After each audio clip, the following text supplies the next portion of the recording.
What's up guys, it's James and welcome to another Grid 2 tips and tricks video. Here I'm going to be sharing my 3 top tips for all you beginners out there.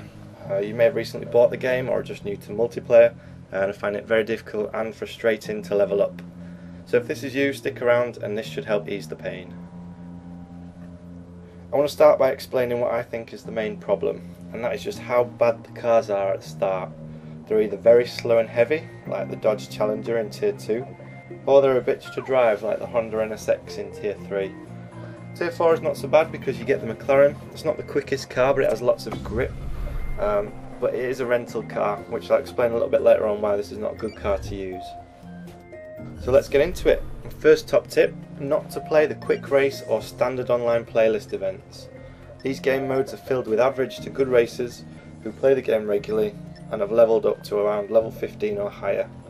These have unlocked all the decent cars, the fast racer ones, the really stable cars, and they also have a lot more track knowledge than those just starting out. All in all, they're simply just going to be much harder to beat purely because they've played the game for longer. What you're going to want to do instead is go to the custom event and custom match settings and select a tier 1 event, preferably a race because it's just a simple race. The rest of the settings is up to you, but seriously, who wants to race with collisions off? Not me. The reason we're choosing tier 1 is for 2 reasons.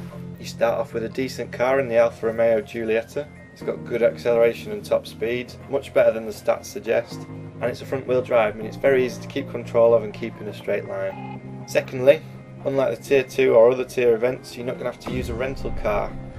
These take away around 50% of your earnings and experience, meaning you've got to race twice as many races just to earn the same amount of money, and ain't nobody got time for that. My second top tip is to invest heavily in your car as soon as you can.